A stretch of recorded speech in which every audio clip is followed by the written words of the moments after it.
Did you know that the Pfaff Creative Icon has the ability to sew stitches in a square? So it can sew to the right, it can sew to the left, it can go back and forth obviously. But there's times when instead of turning your fabric, you can have the machine stitch to the right or left. Now let me show you first where the stitches are, which ones you can stitch, and a few more options of why in the world you'd even want to stitch sideways. So first off, go all the way over to the very last category called additional, number 9.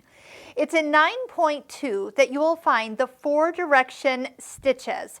And as you select them, you're going to notice something slightly different on the screen. I'm going to just slide this kind of up to that side so you can see that this particular stitch and group of stitches, so from a straight stitch to zigzag, some utility type stitches, can all be stitched. Oh, there's a satin stitch, that's great. Can be done. Even a blanket stitch can be used. And so I'm going to show you what you need to do, plus why do we see this little reverse button picture. So as we touch the reverse button, so you can touch it here on screen, or you can touch it here on the head of the machine. And whichever direction is highlighted, that's the direction the stitch is going to stitch. So if I want to start off by going out towards the right, or you might say east, then I just need to have that highlighted.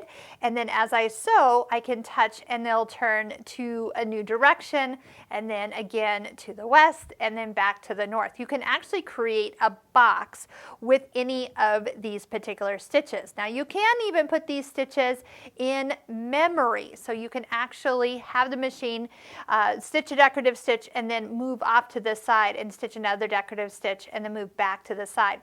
Another great use for these stitches, before I show you how they're done, is let's say you are working on a pant leg. If you've ever had to put a patch on a knee area, well, that means opening up the side seam, flattening it out, stitching it, and then stitching that side seam back. But what if you were to slide off the accessory box, slide that pant leg completely on and over the free arm, and then all you'd have to do would be to stitch, stitch, stitch, stitch, and you don't have to unstitch any part of that leg, and when you're done, you're done. You don't have to finish it off. It has already been stitched. So take a look. We do see that we do need a foot 8. That is that extra wide foot for traveling in different directions. So this is what it's going to look like. We're just on the first stitch. This is a straight stitch, but it's a triple straight stitch, so you can stitch as far out to the side that you need.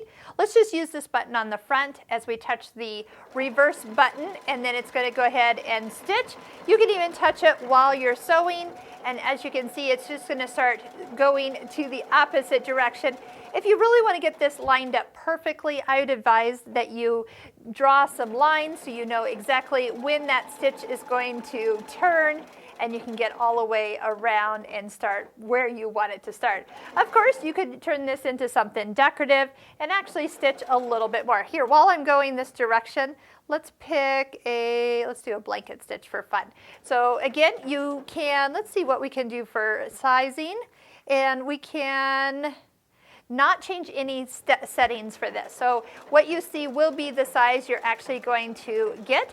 Now, as you notice with the decorative stitch looks here, you will find that you would like to kind of plan when you actually touch the reverse button, so it can actually do the stitch in a nice manner as it goes around. So however you want it to stitch, however far you want it to stitch, as soon as you get there, then you can change directions. So that's what we're looking at, kind of going around and creating, but so nice not to actually have to turn the fabric. So that is the 4 direction stitches menu number 9.2.